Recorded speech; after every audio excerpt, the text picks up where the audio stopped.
گوشت تناول فرمایا۔ ناظرین کرام، اسلام دین حق ہے اور اس کی سینکڑوں نہیں لاکھوں دلیلیں ہیں۔ ان میں سے دین اسلام کے دین حق ہونے پر اور رسول اللہ صلی اللہ علیہ وسلم کے رسول برحق ہونے پر اور قرآن کے کتاب حق ہونے پر اور اہل بیت اطہار کے صراط حق ہونے پر ایک بڑی دلیل جو ہے وہ واقعہ مباہلہ ہے۔ آج یوم مباہلہ ہے ناظرین کرام۔ یہ مباہلہ کی بہت جو واقعہ کی تفصیلات ہیں اور اس میں جو حکمتیں ہیں وہ تو میرے اسکالر آج بیان کریں گے، میں چند اشارے عرض کر رہا ہوں۔ رحمت کونین صلی اللہ علیہ وسلم نے آخری جو آپ کے ظاہری حیات کے جو ماہ و سال تھے ان میں آپ نے مختلف بادشاہوں کو بھی خطوط لکھے تھے، مختلف علاقوں کے لوگوں کو بھی خطوط لکھے تھے، اور نجران کے جو نصارہ تھے ان کو بھی آپ نے خط لکھا تھا کہ اسلام قبول کر لو یا جزیہ دینے کے لیے تیار ہو جاؤ۔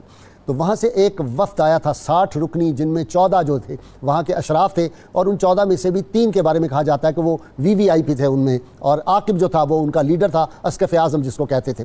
وہ آپ صلی اللہ علیہ وسلم کے پاس آئے، آ کے انہوں نے آپ سے بحث مباحثہ کیا سیدنا عیسیٰ علیہ السلام کے حوالے سے کہ آپ کا کیا عقیدہ ہے، اسلام کیا ان کے بارے میں کہتا ہے۔ وہ تفصیلات بھی میرے اسکالر بیان کریں گے۔ رحمت کونین صلی اللہ علیہ وسلم جب ان کی بحث زیادہ لمبی ہوئی تو آپ نے فرمایا اچھا اس طرح ہے کہ پھر ہم مباہلہ کر لیتے ہیں، اس سے فیصلہ ہو جائے گا۔ مباہلہ کے لیے آپ صلی اللہ علیہ وسلم نے کہا ٹھیک ہے پھر تیار ہو جاؤ، ہم بھی آئیں گے، اور دونوں جو اطراف ہوں گے، دونوں وفود جو ہوں گے وہ بیٹھ کے اور اللہ کے حضور یہ عرض کریں گے جو اس میں سے غلط ہوگا اس پر پھر اللہ کی لعنت ہوگی۔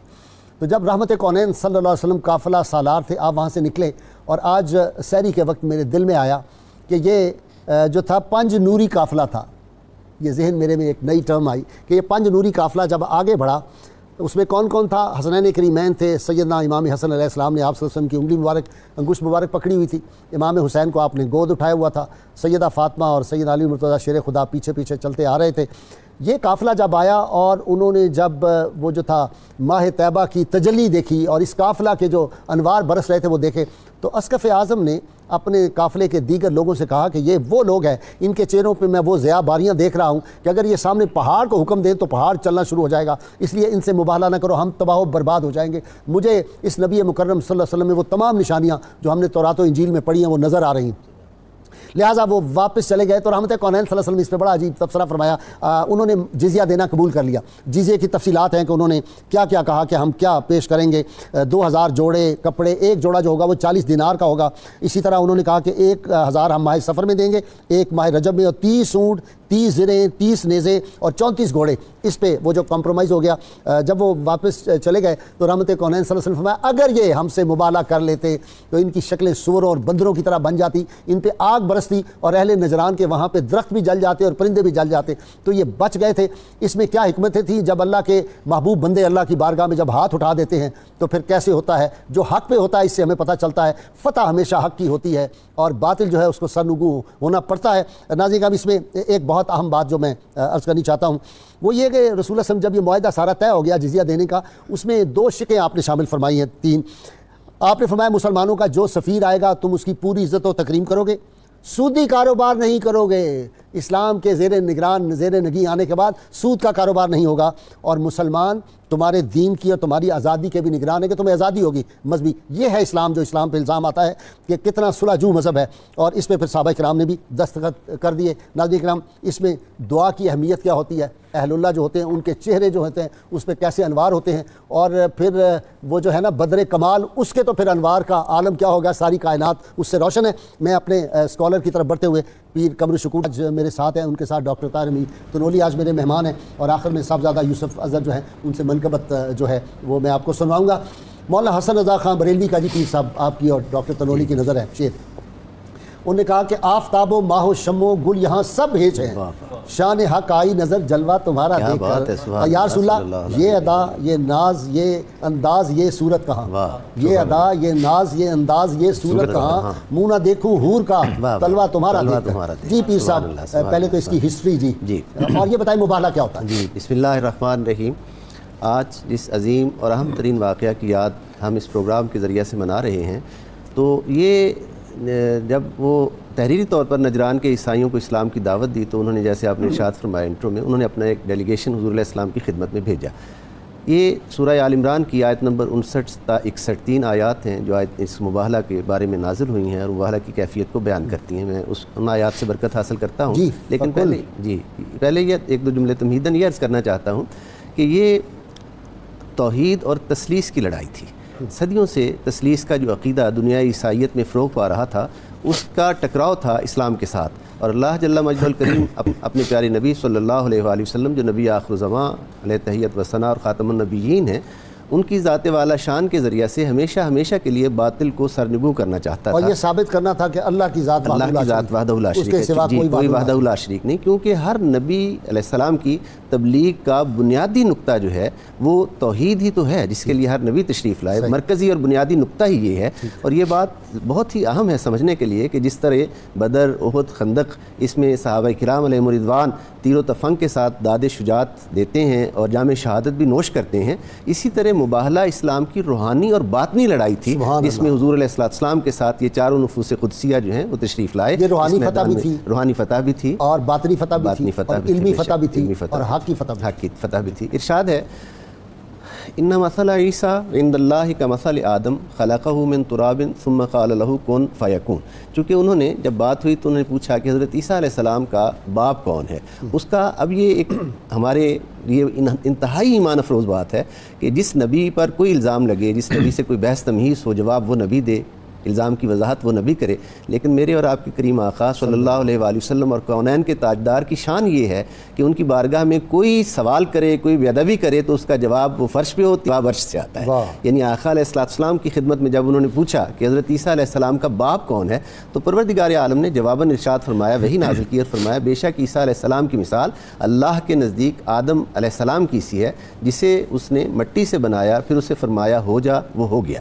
12 کے قریب مماثلت ہیں جو سیدنا عیسیٰ السلام اور سیدنا آدم علیہ السلام کے درمیان، مثلا وہ انہیں بھی بغیر باپ کے پیدا کیا گیا، وہ بھی کلمہ کن سے پیدا کیے گئے، حضرت آدم بھی نبی ہیں، حضرت عیسیٰ علیہ السلام بھی نبی ہیں، حضرت آدم علیہ السلام بھی کھاتے پیتے تھے، حضرت عیسیٰ علیہ السلام بھی کھاتے پیتے ہیں، ان کا بھی والد کوئی نہیں، ان کا والد بھی کوئی نہیں۔ اور یہ ساری چیزیں جو ہیں حضرت عیسیٰ علیہ السلام بھی حسد کا شکار ہوئے یہود کا، اور حضرت آدم علیہ السلام بھی ابلیس کی حسد اور مخالفت کا شکار ہوئے، وہ جنت سے زمین پر بھیجے گئے، یہ زمین سے آسمانوں پر اٹھائے گئے، یعنی یہ مماثلتیں ہیں۔ اس لیے اللہ تعالیٰ نے فرمایا کہ یہ آدم علیہ السلام جو ہے ان کی مثال یہ ہے کہ اللہ نے حکم دیا کن ہو جا، عیسیٰ علیہ السلام کو ہو جا فیکون، پس وہ ہو گئے، وہ کلمۃ اللہ ہیں، روح اللہ ہیں۔ اللہ تعالیٰ اس بات پر قادر ہے کہ وہ اگر چاہے تو بغیر باپ کے ماں کے بطن سے بیٹا پیدا کر دے۔ ڈاکٹر تنولی صاحب، وہ آیہ مبارکہ فَقُلْ تَعَالَوْا نَدْعُ أَبْنَاءَنَا وَأَبْنَاءَكُمْ وَنِسَاءَنَا وَنِسَاءَكُمْ وَأَنفُسَنَا وَأَنفُسَكُمْ ثُمَّ نَبْتَهِلْ فَنَجْعَلْ لَعْنَتَ اللَّهِ عَلَى الْكَاذِبِينَ۔ جی آل عمران کی ہے۔ جی بھائی صاحب، بالکل جس طرح قبلہ پیر صاحب نے اس کا پس منظر بیان کیا، بنیادی طور پہ یہ بالکل توحید اور تثلیث ہی کی جنگ تھی، اور اللہ رب العزت نے جب آپ صلی اللہ علیہ وسلم کے اوپر یہ وحی نازل فرمائی اور آنے والے عیسائی وفد کو جواب عطا کیا، آپ تصور کریں کہ بات شروع کہاں سے کی کہ اللہ کے نزدیک عیسیٰ علیہ السلام کی مثال آدم جیسی ہے۔ اچھا، جب اس وقت ان کے پاس کوئی دلیل نہ بچی نا وفد کے پاس، تو انہوں نے کہا اگر ہم عیسیٰ کو تثلیث کا ہی قصہ نہ مانے، خدا کا معاذ اللہ العظیم نہ مانے، تو ان کا باپ کون تھا؟ اب جواب ہی آیا، اگر آپ کی یہی آرگومنٹ ہے تو اس کا اطلاق تو پہلے آدم علیہ السلام پہ ہونا چاہیے نا، ان کی تو والدہ بھی نہیں تھی۔ اگر معاذ اللہ العظیم کسی کا خدا ہونا اس سے اسٹیبلش ہوتا ہے کہ وہ بغیر باپ کے پیدا ہوا، تو پھر آدم علیہ السلام کو کیوں چھوڑ رہے ہو؟ یعنی اس آیت کے اندر ایک مخفی طور پہ ان کے اوپر ایک جوابی اعتراض تھا کہ ادھر تو تم چپ ہو جاتے ہو، اور جہاں پہ آدھا فیکٹر ہے، ماں تو موجود ہے نا۔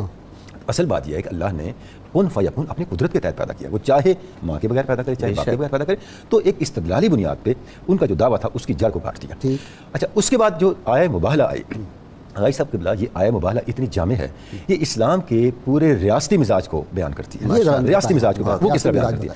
پہلی بات یہ ہے کہ یہ معاملہ جو تھا وفد نجران کا کیوں آیا؟ ظاہر ہے ان تک اسلام کی دعوت پہنچی تھی، ٹھیک ہے، لیٹر گیا نا، وہ صرف عقیدے پہ بحث کرنے کے لیے نہیں آئے تھے پرائمریلی، تو وہ ایک ریاستی معاملہ طے کرنے کے لیے آئے تھے۔ بالکل ٹھیک ہے۔ اچھا، اب جب وہ آئے تو آپ سے ان کو طرف توجہ نہ فرمائی، وہ بڑے پریشان ہوئے، ان کو بتایا گیا یہ جو زرق برق لباس آپ پہن کے اس کر کے آپ سے میں آپ کی طرف نہیں توجہ، اور سونا بھی پہنا ہوا، سر سونے چاندی کیا سے کیا ہے، یہ جو آلات پہنے، صحابہ کہتے ہیں اس سے قیمتی لباس ہم نے اپنی زندگیوں میں نہیں دیکھا۔ آپ نے پہلے تو ان کے اس روپ کو ختم کر دیا، وہ جب سادگی میں آئے تو آپ ان کی طرف متوجہ، تو جو عاقب تھا اس نے کہا یہ خط ملا، پھر میں ہاں یہ خط میں نے لکھا ہے۔ اب یہاں سے بات ہوتے ہوتے بات توحید پہ چلی گئی۔ غائی صاحب، اگر آپ آئے مباہلہ کو دیکھیں، یہاں ایک بات بیچ میں وہ بھی کر دو کہ انہوں نے عبادت شروع کر دی مشرق کی طرف منہ کر کے۔ جی اس طرح میں آ رہا ہوں، اگر آپ آئے مباہلہ کو دیکھیں، یہ بتاتی ہے کہ لا اکراہ فی الدین، سبحان اللہ، یہ ہے اسلام، یہ اسلام ہے۔ وہ اس پورے واقعے کے اس پورے واقعے کی 3 ڈائمنشنز ایسی ہیں جو یہ بتاتی ہیں کہ اسلام واحد مذہب ہے جس میں کوئی جبر نہیں، وہ دین ہے جس میں کوئی جبر نہیں ہے۔ آغاز کہاں سے؟ جیسے انہوں نے کہا ہماری عبادت کا وقت ہے، فرمایا یہ عبادت کر لو، انہیں وہی عبادت کی اجازت دے دی۔ اچھا اس کے بعد جب مباہلہ معاملہ طے ہو گیا، اگلے دن جب وہ مباہلہ کرنے کے لیے آئے تو جب انہوں نے آپ سے کو آتے دیکھا، آپ کے ساتھ ہستیاں دیکھی، تو انہوں نے کہا ہم مباہلہ نہیں کریں گے، ہم مباہلہ نہیں کریں گے. جیسے آپ تشریف فرما ہوئے تو انہوں نے کہا جی ہم آپ سے صلح کرنا چاہتے ہیں، اگر آپ چاہتے تو آپ فرماتے معاہدہ تو مباہلے کا ہوا ہے، مباہلہ ہوگا تو لازم ہوتا. آپ نے فرمایا ٹھیک ہے، لا کر آفیت دی. واہ واہ سبحان اللہ. آپ تصور کریں اس ڈائمنشن پہ سوچیں کہ آپ صلی اللہ علیہ وسلم کا حوصلہ کیا، آپ صلی اللہ علیہ وسلم کی وسعت ظرفی، آپ کی رحمت عامہ، یعنی آپ جیسے آپ نے ارشاد فرما دیا کہ اگر یہ مباہلہ کرتے تو روئے زمین پر عیسائی نہ بچتے. ویسے ڈاکٹر وہ تصور میں لاؤ، وہ جب پنج نوری قافلہ نکلا ہوگا اور اس میدان کی طرف آ رہا ہوگا، انہوں نے پہلے یہ طے کر لیا تھا. ہائے ہائے ہائے. بھائی صاحب تاریخ ہمیں بتاتی ہے کہ انہوں نے جب مشورہ کیا، انہوں نے رات کی مہلت مانگی نا، انہوں نے کہا اگر تو صبح آپ صلی اللہ علیہ وسلم کے ساتھ جمع غفیر ہو اور شور شرابہ ہو تو مباہلہ کر لیں گے، کریں. اچھا اگر آپ کے ساتھ صرف خاندان کے افراد ہوں اور وہ وقار اور تمکنت سے آ رہے ہیں تو مباہلہ نہیں کرنا. اچھا اس کا مطلب ان کے پاس حق ہے. اس لیے ولیم یور نے لکھا اپنی کتاب میں اس مباہلے کے واقعے کو بیان کرتے ہوئے کہ یہ واقعہ بتاتا ہے کہ محمد صلی اللہ علیہ وسلم کے اندر اپنے عقیدے پر ایمان کتنا محکم تھا اور انہیں اس بات کا کتنا یقین تھا کہ وہ عالم بالا سے متعلق ہے، ذات حق سے متعلق ہے اور اللہ ان کو اکیلا نہیں چھوڑے گا. ان کے مقابل جو عیسائی تھے ان کے پاس سوائے جھوٹے دعووں کے اور فرضی باتوں کے کچھ نہیں. اچھا جب لکھا گیا نا معاہدہ اس وقت صحابہ آگے تھے سارے، وہ تو پھر انہوں نے نہیں بھائی صاحب وہ تو پھر موبائل سے آؤٹ ہو گیا نا، آؤٹ ہو گیا. دیکھیں دوسری بات ہے، اب تیسری بات جب معاہدہ لکھا گیا، کاتب کون تھا اس معاہدہ کا؟ کاتب کون تھا؟ کاتب وہی تھے جو صلح حدیبیہ میں کاتب تھے، جنہوں نے کہا تھا رسول اللہ کا لفظ میں سید علی مرتضیٰ ہے. اچھا اب بھائی صاحب جائے سید علی مرتضیٰ ساتھ تھے، وہ تو مباہلے کے ٹائم پہ ساتھ، یعنی آپ صلی اللہ علیہ وسلم نے فرمایا اگر تم مباہلہ نہیں کرنا چاہتے ٹھیک ہے، اگر تم ذمہ کے طور پہ رہنا چاہتے ہو، جزیہ دینا چاہتے ہو درست ہے. یعنی یہ آپ نے کتنا بڑا میسج دیا انسانیت کو کہ اسلام کا مزاج ہے. اچھا جس وقت معاہدہ طے پا گیا، اس معاہدے میں تین باتیں بڑی امپورٹنٹ ہیں. ایک یہ کہ آپ نے ان کے حقوق کو ڈیفائن کیا، ٹھیک ہے، سارا کے حقوق کیا کیا ہے، rights of the naan Muslim citizen, یہ ان کو حقوق دیے جائیں گے، ان کی عبادت گاہوں کی حفاظت کی جائے گی، ان کے جو مذہبی لوگ ہیں ان پہ جزیہ نہیں ہوگا، ہر چیز کو ڈیفائن، بوڑھوں پہ نہیں ہوگا، بوڑھوں پہ نہیں ہوگا. اچھا اس پہ بھی ہم بعد میں بات کریں گے. دوسرا جو معاہدے کا اہم پہلو تھا بھائی صاحب وہ یہ تھا، آپ صلی اللہ علیہ وسلم نے ارشاد فرمایا کہ اس معاہدے کی اگر عیسائی پابندی کرتے رہے میں ان کی حفاظت کروں گا، چاہے یہ مشرق میں ہے یا مغرب میں، چاہے شمال میں یا جنوب میں. اور تیسری اہم بات اس معاہدے کی یہ تھی، آپ نے ارشاد فرمایا میری امت پر لازم ہے قیامت تک اور اس کائنات کے اختتام تک اس معاہدے پہ پابند رہیں، اس کے تحت عیسائی کی حفاظت کریں. اس کا مطلب کیا ہے؟ اس کا مطلب یہ ہے اگر آپ مباہلہ کی اسپرٹ کو پکڑ لیں تو عالم غیر اسلام جو ہے اس پر آپ ہی کا غلبہ رہے گا. آج بھی. جی ذرا میں کالر لے لوں. السلام علیکم. السلام علیکم. وعلیکم السلام ورحمۃ اللہ. جی فرمائیں کون؟ جی غلام رسول فریدی قصور سے بول رہا ہوں. جی فریدی صاحب فرمائیں. جی جس وقت یہ آیات مباہلہ نازل ہوئی اس وقت سیدنا امام حسن اور امام حسین علیہ السلام کی عمر مبارک کتنی تھی؟ ٹھیک ہے جی نیکسٹ. جی السلام علیکم. وعلیکم السلام ورحمۃ اللہ وبرکاتہ. جی کون صاحب؟ جی میں غلام مرتضیٰ گوجرا ضلع توبہ ٹیکس سے بول رہا ہوں. جی جناب فرمائیں. بھائی صاحب ہم اپنا پروگرام بہت شوق سے دیکھتے ہیں، ہم آپ کے پروگرام سے دلوں کو منور کرتے ہیں. صبح بہت شکریہ، بڑی کم نوازی. سوال فرمائیں بھائی. جو میرا سوال، دو سوال میرے یہ ہیں. میرا سوال یہ جو کافروں کا جو واپس آپ کو کتنے افراد کا مشتمل تھا؟ 60 پر میں نے بتا دیا، 60 افراد. جی نیکسٹ. اچھا جو دوسرا سوال ہے جو آپ نے سودی کاروبار کے منع فرمایا، اس سودی کاروبار نہیں ہوگا، تو جو ہمارے ملک میں افراد تفریح ہے، بے چینی ہے، کہ سودی کاروبار کی وجہ سے نہیں ہے، ہمیں ہمارا ملک ابھی سودی کاروبار کر رہا ہے. ابھی پوچھتے ہیں. جی نیکسٹ. جی السلام علیکم. جی نیکسٹ. جی السلام علیکم. کون صاحب ہیں؟ ڈراپ ہو گیا. جی ٹھیک ہے. جی پیر صاحب اس کا جواب آپ دے دیں. وہ کہہ رہے ہیں حسنین کریمین کی عمر مبارک کتنی تھی؟ جی حضرت امام حسن مجتبیٰ علیہ السلام کی عمر مبارک جو ہے 6 سال کی اور حضرت امام حسین علیہ السلام کی 5 سال کی عمر مبارک تھی. ٹھیک ہے جی 1 سال کا فرق تھا. اچھا ڈاکٹر صاحب یہ تو آپ کا سبجیکٹ بن گیا. انہوں نے کہا یہ جو بے چینی بے اطمینانی ہے یہ کاروباری سود کی وجہ سے ہمارے معاشرے میں ہے، چونکہ رحمت کونین صلی اللہ علیہ وسلم نے غیر مسلموں کو بھی جو ان کے زیر نگین تھے ان کو سودی کاروبار سے منع کر دیا. ویسے بھی تو قرآن مجید میں ہے کہ سود جو ہے وہ نوسطیں لے کے آتا ہے. جی اچھا ظاہر ہے سود اب معاذ اللہ العظیم اللہ کے ساتھ براہ راست جنگ ہے. ٹھیک ہے. تو اس کا یہ لازمی نتیجہ ہے کہ سودی کاروبار کرنے سے آپ کا جتنا بھی راحت و سکون سیٹسفیکشن ہے سوسائٹی سے وہ نکل جائے گی، وہ تو طے شدہ چیز. اچھا جی اب آپ اپنی بات مکمل کریں. جی بھائی صاحب تو میں یہ عرض کر رہا تھا کہ یہ ہوگا نان مسلم سٹیزن کو تمام رائٹس دیے جائیں گے، ان کی حفاظت کا ذمہ، ان کی حفاظت، ان کی عبادت گاہوں کی حفاظت کی جائے گی، ان کو اس کے اوپر جبر نہیں کیا جائے گا کہ وہ جنگی مہموں کا حصہ بنے، جس کی طرف آپ نے اشارہ کیا سوائے اس سپورٹ کے یہ میٹیریل سپورٹ کے، یعنی یہ اسلحہ پرووائڈ کریں گے، لیکن ان کو اس پہ پابند نہیں کیا جائے گا کہ وہ جا کے جنگی مہموں کا حصہ بنے. ان پہ غیر معمولی پابندیاں نہیں لگائی جائیں گی، ان کی سلیب کو نہیں چھیڑا جائے گا، ان کے کلیساؤں کو نہیں چھیڑا جائے گا. تو جتنے بھی ان کے رائٹس تھے ان سارے کے سارے رائٹس کو ڈیفائن کیا گیا بڑی تفصیل کے ساتھ اور اس کی کنٹینیوٹی بتائی گئی. اچھا ڈاکٹر آپ کو پتہ ہے کہ 1973 کا کانسٹیٹیوشن آپ نے بھی پڑھا، ہم نے اکٹھے بھی کئی معاملات ڈسکس کیے، اس میں بھی پورے رائٹس دیے گئے ہیں. جتنی بھی اسلامی ریاستیں ہیں دیکھیں نا اس میں یہ چیزیں تو رہیں گی نا. اچھا اگلی بات بھائی صاحب یہ ہے کہ ہمیں اس چیز کو سمجھنا ہے کہ اسلامی ریاست کی بنیاد توحید ہے. اچھا اس توحید کی جو اساس ہے یا اس توحید کی جو ضمانت ہے یا اس توحید کی جو کنٹینیوٹی ہے یا اس توحید کا جو نفاذ ہے وہ ذات رسالت مآب صلی اللہ علیہ وسلم کی نسبت اور آل بیت اطہار کا کردار ہے. آیہ مبالغہ تو یہی بتاتی ہے. سبحان اللہ. جب آیہ مبالغہ کو دیکھتے ہیں تو اب آپ نے اللہ رب العزت نے کیا ارشاد فرمایا؟ کون آئے؟ ندعو ابناءنا و ابناءکم نساءنا و نساءکم. اچھا ابناءنا میں تو دو آگے حسنین کریمین، انفسنا میں سیدنا علی مرتضیٰ آگے، آپ وسلم بھی آگے. آپ سے اس میں شامل بڑا اہم نقطہ یہ اس میں آیا کہ اپنی عورتوں کو بلائیں اور خاتون صرف ایک تھی. ہاں سیدہ فاطمہ زہرا، یعنی ایک تنہا ہستی ہوتے ہوئے بھی آپ پہ جمع کسی کا اختلاف ہوا. یہ آل بیت اطہار کی عظمت اور آل بیت اطہار کی ایک جس کو آپ کہتے ہیں اللہ رب العزت کی بارگاہ میں قبولیت جو ہے، مقبولیت جو ہے، اس کی علامت ہے کہ اللہ رب العزت نے اپنے دعوی توحید کو اغیار کے سامنے اسٹیبلش کرنے کے لیے جس گروہ کو بطور آرگومنٹ کے پیش کیا وہ یہ ہستیاں تھیں. جی پیر صاحب، اچھا جی پیر صاحب، اس میں ایک اہم بات، یہ پنج نوری پنج تن اکٹھے پہنچ گئے. اب وہاں پہ دعا کے لیے ہاتھ اٹھانے تھے، مل کے کرنی تھی نا دعا. تو یہ پتہ چلا کہ دعا جو ہے وہ نیک لوگوں کی موجودگی کا بھی فائدہ ہوتا ہے. نیک لوگ جب ہاتھ اٹھا دیتے ہیں اس کا بھی کتنا اثر ہوتا ہے. جو سمجھنے والے ہوتے ہیں وہ سمجھتے ہیں کہ بھئی ان سے نہیں، ہم نے کوئی 3 بار جو آپ نے جملہ ریپیٹ کیا ہے تو میں اپنے ناظرین و سامعین کو یہ مزید واضح کرنا چاہتا ہوں کہ پنجتن پاک علیہ السلام کا تصور ہمیں قرآن حکیم نے عطا کیا ہے. یہ کوئی غیر قرآنی تصور نہیں ہے، یہ قرآن حکیم عطا کر رہا ہے کہ جیسے حضور پر آیات نازل ہوئیں اور اس کی تفسیر میں کریم آقا صلی اللہ علیہ وآلہ وسلم ان مبارک ہستیوں کو لے کر آئے. اب عظمت اہل پنج تن تو استعمال ہوتا ہے. جی یہ پنج نوری جو ہے اب یہ بھی انشاءاللہ ٹھیک ہو اہل محبت اس کو استعمال کریں گے انشاءاللہ العزیز. یہ ایک انتہائی اہم بات ہے. ڈاکٹر صاحب نے بہت خوبصورت اشارے دیا اپنی گفتگو میں کہ یہ کریم آقا صلی اللہ علیہ وآلہ وسلم کو جس طرح اپنی دعا پر یقین تھا ایسے ہی ان ہستیوں کی صداقت پر بھی یقین تھا، کیونکہ اللہ تعالیٰ ارشاد فرما رہا ہے فَنَجْعَلْ لَعْنَةَ اللَّهِ عَلَى الْكَاذِبِينَ. جھوٹوں پر لعنت کرنے کے لیے جن ہستیوں کو لایا گیا تو یہ بات انڈائریکٹ ہماری سمجھ میں آتی ہے اور آنی بھی چاہیے کہ وہ صدق و یقین کی عظیم معراج پر فائز تھے. اسی لیے حضور علیہ السلام ان ہستیوں کو لے کر اس میں یعنی تو انہی کو سفینہ نوح بھی کہا گیا، اسی کو آل بیت اطہار کو سفینہ نوح بھی کہا گیا. یہ ایک بہت ہی اہم نقطے کی طرف آپ نے توجہ دی. یہ عام کشتی نہیں ہے، سفینہ نوح ہے. سفینہ نوح جس کا چلنا بھی اللہ کے امر سے ہے، جس کا رکنا بھی اللہ کے امر سے ہے، یعنی جو چلتی بھی اللہ کے امر سے ہے. بسم اللہ سورۃ الہود میں اس کا جو اس میں بیٹھ گیا، جی سورۃ الہود میں اس کا وضاحت موجود ہے نا، بسم اللہ مجریہا و مرساہا ان ربی لغفور الرحیم. اس کا چلنا، اس کا ٹھہرنا، رکنا، یہ سب اور اس کا نشان منزل جو ہے وہ بھی خدا کے علم کے بعد ان ہستیوں کو عطا ہوتا ہے. جو ان کی محبت میں مرا اسے شہادت کی موت پائی. بے شک گھر میں مرے، بستر پہ مرے، لیکن موت شہادت کا. مات علی حب آل محمد. اور یہ جنت کی کنجی، جنت کی گارنٹی ہے. جی بے شک جس کے دل میں ان کی محبت ہوگی وہ جنت میں ہے، اور جس کے دل میں ذرا سا بغض ان کے بارے میں ہوگا وہ فارغ ہے. جی وہ تو یقیناً اللہ اور اس کے رسول اللہ صلی اللہ علیہ وسلم. السلام علیکم. جی فرمائیں. جی ڈاکٹر محمد حسین بات کر رہے ہیں. جی ڈاکٹر صاحب فرمائیں سوال اپنا. ہاں جی، میرا سوال یہ ہے کہ آپ سب کو تو مبارکباد ہے میری طرف سے. بہت شکریہ. سوال یہ ہے کہ ناپرستی اور جو خودداری اس میں کیا فرق ہے علامہ اقبال کے نظر میں؟ ٹھیک ہے جی، آج ہمارے پاس بیٹھا ہوا ہے بندہ اسپیشلسٹ اس کا، ابھی پوچھتے ہیں. جی السلام علیکم. نیکسٹ. جی السلام علیکم. جی وعلیکم السلام. جی ڈاکٹر حبیب شاہ سرگودا سے. جی شاہ صاحب فرمائیں. ڈاکٹر حبیب شاہ سرگودا جاوریہ سے بول رہا ہوں. جی یہ جو اپنا مبالغہ کے لیے عیسائی آئے تھے جی، ان میں سے کوئی مسلمان بھی ہوا یا بس ایسے ہی چلے گئے؟ ٹھیک ہے جی، ٹھیک ہے پوچھ لیتے ہیں. اچھا جی ناظرین کرام، بہت مختصر سا وقفہ، ہمارے ساتھ رہیے گا.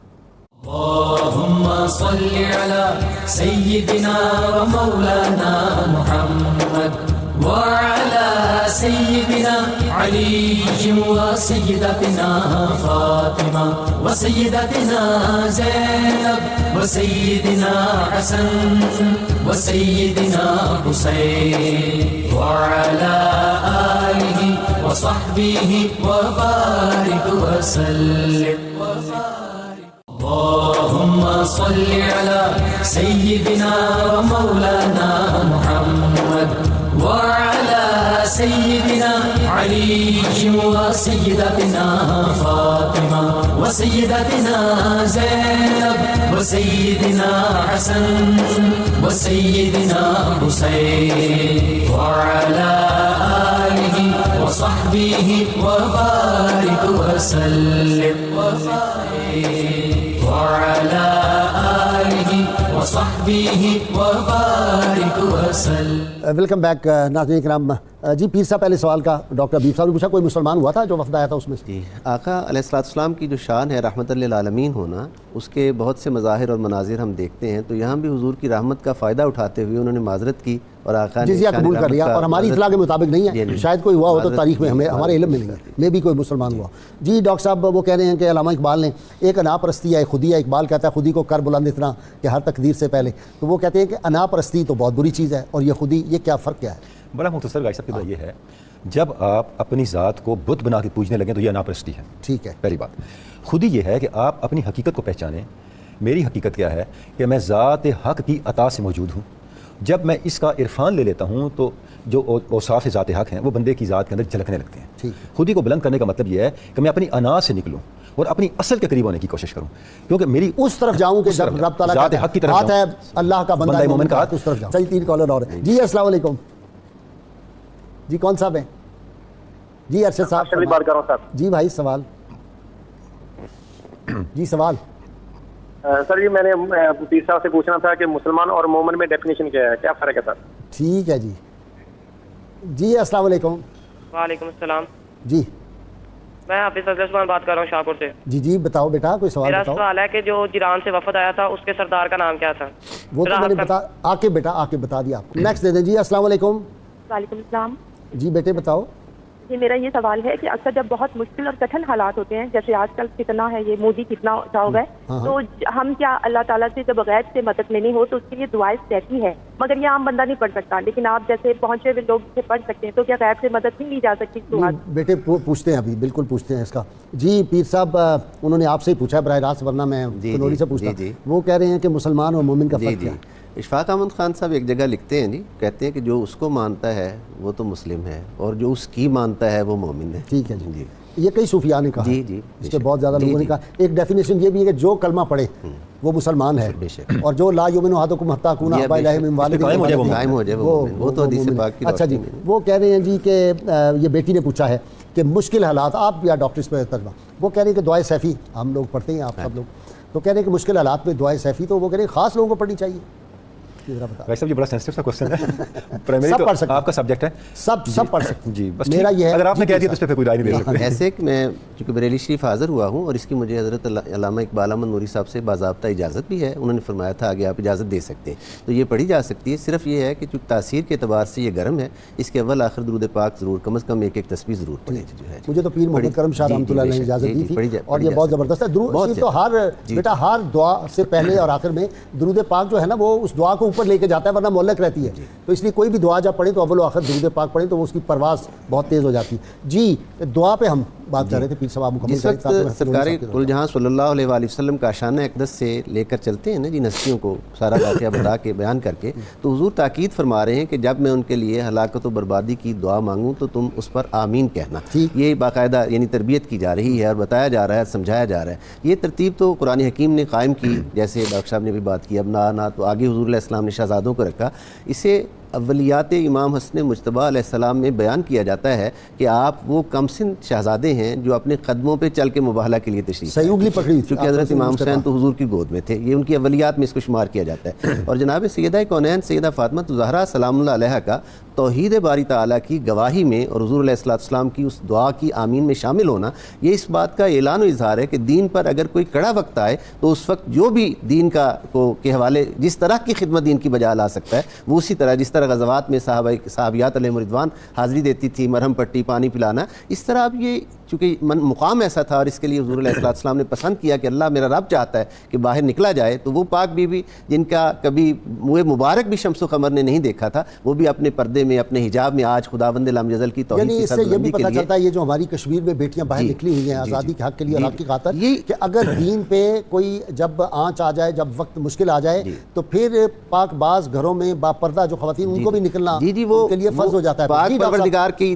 کا اذن بھی ہے اور سیدہ کونین کی سنت بھی ہے. اچھا جی ڈاکٹر صاحب، صحابہ کرام نے دستخط کیے کاؤنٹر سائن، جب وہ سیدنا علی مرتضیٰ نے لکھ دیا انہوں نے اپنے دستخط کیے، پھر دیگر صحابہ نے بھی کیے، تو اس سے یہ بھی ایک پتہ چلتا ہے کہ یہ جو دعا مانگی گئی کہ لعنت اللہ علی الکاذبین کا جو الفاظ آئے ہیں، تو لعنت کا ایک مطلب یہ بھی ہوتا ہے کہ عدم برکت ہو جاتی ہے، برکت رخصت ہو جاتی ہے. ایسے ہی مباہلہ دیکھیں، بات یہی آ جاتی ہے کہ توحید کے دعوے پہ ایمان کی دلیل بن جاتا ہے، یقین کامل. یقین کامل. اب اللہ رب العزت نے وہ شعر سنا دو نا تو ہمارے ناظرین کو مزہ آ جائے. خدائے لم یزل کا دست قدرت تو زبان تو ہے، یقین پیدا کرے غافل کے مغلوب گماں تو ہے. پرے ہے چرخ نیلی فام سے منزل مسلمان کی، ستارے جس کی گرد راہ وہ کارواں. کیا مسئلہ یہی ہے، یقین پیدا کرے غافل کہ مغلوب گماں تو ہے. جب تک یہ مغلوب گماں ہے تو تباہ ہے. گمان سے نکلنا ہے، یعنی آپ کے اوپر آپ کے گمانوں نے غلبہ کر رکھا ہے تو حقیقت آپ سے اوجل ہے. جب آپ گمان کی گرفت سے نکل کے یقین کی روشنی میں آ گئے تو پھر سارے مسائل حل ہو گئے. ان الذین قالوا ربنا اللہ ثم استقاموا تتنزل علیہم الملائکۃ. یہ جو بات عبد السلام نیازی یاد آ گئے، آپ کو یاد ہے نا، آپ نے بھی پڑھ لی ہوگی کتاب. انہوں نے کہا اگر صدق کے دل سے بندہ کلمہ پڑھے یہ کیسے ہو سکتا ہے کہ ملائکہ کا نزول نہ ہو. تو بھائی صاحب اب اللہ رب العزت نے جب فرمایا کہ اپنی عورتوں کو، اپنے مردوں کو، اپنے بچوں کو، بیٹوں کو لاؤ، تو ان ہستیوں کو کیوں لایا گیا کہ ان کا یقین اور کردار توحید پہ اس درجے کا تھا کہ یہ توحید کی صداقت کی دلیل بن سکتے تھے. پہاڑ ہل جاتے. اچھا اب اس چیز کو قرآن مجید نے آگے ایک میں سورہ حدید کی آیت مبارکہ یہاں پڑھنا چاہوں گا. ارشاد ربانی ہے یا ایھا الذین آمنوا اتقوا اللہ وآمنوا برسولہ. واہ واہ واہ، ایمان والو تم ایمان لے آئے ہو نا، تقوی اختیار کرو، پھر رسول پر ایمان لاؤ. واہ واہ سبحان. یہ تقوی کے بعد پھر اس ایمان کا ذکر. یؤتکم کفلین من رحمتہ، اللہ تمہیں دوہری رحمتیں عطا کرے گا. وَيَجْعَلْ لَكُمْ نُورًا تَمْشُونَ بِهِ، اور تمہیں ایسا نور عطا کرے گا کہ تم اس کے ساتھ خلق خدا میں چلو پھرو گے. اور جب تم اس میں کامل ہو جاؤ گے لِأَلَّا يَعْلَمَ، اب پھر وہ مبالغے والی بات آ گئی، لِأَلَّا يَعْلَمَ أَهْلَ الْكِتَابِ أَلَّا يَقْدِرُونَ مِنْ شَيْءٍ مِنْ فَضْلِ اللَّهِ، تاکہ اہل کتاب کو یہ پتہ چل جائے کہ اللہ کے فضل پہ ان کا کوئی قبضہ نہیں ہے، سب کچھ مسلمانوں کا ہے. اب دیکھیں اس معاہدے کو ذرا دیکھیں جس میں آپ صلی اللہ علیہ وسلم نے اینڈ اس پہ کیا کہ میری امت پر یہ لازم ہے کہ قیامت تک اس معاہدے کی پاسداری کرے. یعنی جب امت مسلمہ توحید کے اوپر اور رسالت کے اوپر ایمان میں محکم ہوگی اور اس کردار کی حامل ہوگی جو یہ نفوس قدسیہ جس کردار کو لے کے آ رہے تھے ان کے ساتھ ان کی نسبت پختہ ہوگی ان پاک ہستیوں کے ساتھ، کیونکہ کردار نسبت کے بغیر نہیں آئے گا. اچھا ایک بات ہے، اگر اس کا نتیجہ یہ ہوگا کہ ان کا غلبہ کبھی ختم نہیں ہوگا. پیر صاحب اہل بیت اطہار سے اگر آپ کی محبت ہوگی نا اہل بیت اطہار سے، تو اس کا ایک فائدہ یہ بھی ہوگا کہ آپ کفر کی وہ جو ہے کاسل اسی لیے آپ کریں گے، آپ پھر ڈٹ جائیں گے. اس آیت کا ایک خوبصورت پہلو جو ہے وہ یہ بھی ہے کہ وہ کیا ہے لوجہ اللہ رب دے منہ میں ذرا پڑھ یہ ذرا میں آج ایک اور اہم بات کرنا چاہتا ہوں کہ توحید کی اس وقت تک کما حقہ معرفت حاصل ہو ہی نہیں سکتی جب تک ان 5 نوری ہستیوں کے ساتھ تعلق مضبوط اور گہرا نہ ہوگا. جب ان ہستیوں کے ساتھ تعلق مضبوط اور گہرا ہوگا تو توحید کی ہے عظمت جو ہے نا وہ ذہن نشین ہوگی. اس وقت تک توحید کی عظمت قلب و ذہن پر نقش ہو ہی نہیں سکتی. اور پھر اللہ تعالیٰ نے جس طرح جا بجا، اب دیکھیں ہم اگر سرکار دو جہاں صلی اللہ علیہ وسلم کی سیرت طیبہ کے آخری ماہ و سال کو دیکھتے ہیں تو ویسے حضور علیہ السلام اہل بیت اطہار کی عظمت کی محبت کی تعریف کرتے ہیں، سمجھاتے ہیں امت کو. جیسے حجت الوداع کے موقع پر وہ خطبے میں اولاد کو 3 باتیں سکھاؤ، اللہ کی کتاب، قرآن حکیم، میری محبت اور میری اہل بیت کی محبت. اور حجت الوداع میں انی تارک فیکم الثقلین کتاب اللہ و عترتی اہل بیتی، یعنی یہ اللہ کی کتاب اور میری اہل بیت. آہستہ آہستہ ہر جگہ حضور علیہ السلام نے اپنی امت کو یہ تاکید فرمائی اور اسی بات پر زیادہ زور دیا کہ جب تک تم ان سے تمسک رکھو گے تم گمراہ نہیں ہو سکو گے. آیات مباہلہ بھی ہمیں یہی بتاتی ہیں کہ معرفت توحید تبھی نصیب ہوگی جب ان ہستیوں کے ساتھ ہمارا تعلق مضبوط ہوگا. کتنی آیات ہیں کلام مجید کی جو ان ہستیوں کی عظمت کو، شان کو بیان کرتی ہیں. سورۃ الدہر کی جس آیت کی طرف آپ اشارہ فرما رہے ہیں اس آیت میں بھی اللہ جل مجدہ الکریم نے اسی حقیقت کو تو بیان کیا کہ ویسے تو حضور کے فیض صحبت کی برکت سے سبھی ہستیاں ایسی تھیں کہ اپنا سب کچھ راہ خدا میں نثار کرتی تھیں، لیکن حضور علیہ السلام پر اللہ تعالیٰ نے ان مبارک نفوس کا خاص طور پر اس شان کے ساتھ ذکر کیا. وَيُطْعِمُونَ الطَّعَامَ عَلَىٰ حُبِّهِ مسکینا ویتیما واسیرا انما نطعمکم لوجہ اللہ لا نرید منکم جزاء ولا شکورا، کہ جب یہ کسی کو کھلاتے پلاتے ہیں تو ساتھ یہ کہتے ہیں، ترجمہ وہی کرنا ہے، ساتھ یہ کہتے ہیں کہ ہم تمہیں اللہ دے مونو اسی تینوں اللہ دے مونو رب دے مونو کھواندے پے ہیں. ہمارا مقصد اس کے علاوہ نہ تم سے کوئی شکر گزاری ہے نہ شکر طلبی ہے، فقط یہ ہے کہ ہمارا پاک پروردگار ہم سے خوش ہو جائے. ان آیات میں اگر ہم غور کریں تو ایک وصف ہے کہ انسان کہتا ہے مجھ میں یہ خوبی ہے. ابھی انا پر اور یہ خود پرستی اور خودی پہ بات ہو رہی تھی. انسان کہتا ہے کہ مجھ میں یہ شان ہے. ذہن نصیب کہ پاک پروردگار سند قبولیت عطا فرمائے اور کہے کہ یہ ہستیاں وہ ہیں جو میرے لیے سب کچھ کر رہی ہیں. ظفر علی خان کا وہ شعر فضائے بدر پیدا کر، فرشتے تیری نصرت کو اتر سکتے ہیں گردوں سے. اس میں یہ سبق ہے سب کچھ آپ کہ جب تم باطل کے مقابلے میں جاؤ تو تم جب دعا کرو تو دعا پھر وہ جو اللہ تعالیٰ کہتا ہے میں تو مومن کے گمان کے مطابق کرتا ہوں. سبحان اللہ. اس لیے صوفیاء غازی صاحب کہتے ہیں کہ اللہ آپ کے یقین میں ہے. اچھا جتنا آپ کا یقین، دیکھیں اللہ تو دور نہیں ہے، ہم دور ہیں. نحن اقرب الیہ من حبل الورید. اللہ کہتا ہے میں تمہاری شالک سے قریب ہوں، تو مسئلہ کیا ہے؟ ہم دور ہیں. ہوا معکم اینما کنتم. تو جس وقت یقین پختہ ہو جاتا ہے، اس لیے علامہ نے کہا نا کہ عزم مارا با یقین پختہ ترساز کے ماں اندر ہی مار کا بے خیل و صفا آمدہ ہے. اے اللہ میں اس میدان میں اترا ہوں، نہ میرے پاس گھوڑا ہے نہ تیر و تفنگ ہے نہ اسلحہ ہے، مجھے یقین کی طاقت عطا کر کہ میں منزل لے کے لوٹوں۔ ڈاکٹر ایک بات کمال کی ہے، روز ویلٹ جو امریکی صدر تھا، جب امریکہ نے ایٹم بم بنایا اور انہوں نے دھماکہ کیا نا تو قوم نے بڑی خوشیاں منائیں، ڈھول دھماکے، تو اس نے ریڈیو پہ آ کے تقریر کی، اس نے کہا کہ بات یہ ہے کہ میں آج تمہیں بتانے لگا ہوں ایٹم بم سے بھی زیادہ ایک طاقتور چیز ہے اور تمہیں اس طرف توجہ کرنی چاہیے۔ انہوں نے کہا جی ایٹم سے زیادہ، ابھی ہائیڈروجن کا تو اسے تصور نہیں تھا بم کا، انہوں نے کہا جی وہ کیا ہے، اسے کہا وہ دعا ہے۔ بے شک اللہ، یہ ہمارے صوفیاء اعظام نے بھی یہ ارشاد فرمایا نا کہ تلواریں، جنگیں تلواروں سے لڑی جاتی ہیں اور دعاؤں سے جیتی جاتی ہیں۔ واہ واہ واہ، جب تک پیچھے دعا نہیں ہوتی ہے اس وقت تک وہ جنگ جو ہے، ابو الحسن خرقانی پیچھے بیٹھا ہوتا ہے تو سلطان محمود غزنوی کی تلوار پہ آگے صحیح چلتی ہے۔ جی ڈاکٹر صاحب آپ ذرا اس کو بات کو آگے۔ جی غازی صاحب ایسے ہی ہے کہ اس حدیث پاک ہے تعلق ماللہ، دعا مومن کا اسلحہ ہے، دعا مومن کا اسلحہ ہے۔ اچھا اب دعا پرائمریلی جب آپ دیکھتے ہیں دعا کیا ہے، الدعاء مخ العبادہ، مخ العبادہ، عبادت کا مغز اور جوہر ہے۔ دعا غازی صاحب یہ لفظوں منہ سے لفظ کہنے کا نام نہیں ہے، دعا آپ کا ایک ایٹیٹیوڈ ہے، یہ آپ کا ایک بیہیویئر ہے، یہ آپ کا ایک رویہ ہے، یہ آپ کا ایک تھنکنگ وے ہے، یہ آپ کا ایک لائف سٹائل ہے۔ یعنی آپ اللہ سے کس درجے پہ جا کے متعلق ہوئے ہیں، جس درجے پہ آپ اللہ کے ساتھ متعلق ہیں اسی درجے پہ دعا میں آپ اللہ کو بلا رہے ہیں، اللہ کو پکار رہے ہیں، اور اسی سطح پہ اللہ کی تائید و نصرت جو ہے وہ آپ کے شامل حال ہوتی ہے۔ ٹھیک ہے، یعنی جس یقین سے دعا ہوگی نتائج اسی کے مطابق آئیں گے بلا شبہ، وہی کہ جیسا مومن مجھ سے گمان کرے گا میں اس سے ویسے بہت شکریہ آپ تینوں مہمانوں کا۔ ناظرین کرام، ہم ہر روز اپنے ناظرین سامعین سے سوال پوچھتے ہیں، جو صحیح جواب دیں ان کو ہم کسان آئل کی جانب سے گفٹ پیش کرتے ہیں۔ آج کا سوال واقعہ مباہلہ کس سن ہجری میں پیش آیا تھا؟ گزشتہ سوال کا جواب ام المومنین سیدہ صفیہ رضی اللہ تعالی عنہا کے آباء و اجداد کا تعلق قبیلہ بنو نزیر سے تھا۔ خوش نصیب حضرات جنہوں نے سب سے پہلے صحیح جواب دیے، علی سعید مردان، محمد ندیم رحیم یار خان، منظور حسین پیر محل، ندیم علی قصور، فیضان منیر، ہارون آباد، اعجاز حسین لودھرا، حسنین عباس ڈیرہ غازی خان، چودھری محمد نثار کوٹلی آزاد کشمیر، مشتاق احمد ترپارکر سندھ، رانا خرم شہزاد کبیر والا بدر علی لاہور، محمد جہاں زیب گجرات۔ کتاب و شفاعت سے جی نسخہ اہل و عیال کی حفاظت کا عمل ہے جی یہ، جو شخص سفر پر روانہ ہونے لگے تو سب گھر والوں کو ایک جگہ جمع کر کے اللہ تعالیٰ کا اسم مبارک یا رقیبو 7 بار پڑھ کر سب گھر والوں پر دم کرے، اللہ تعالیٰ سب کی حفاظت فرمائے گا۔ شرط یہ اول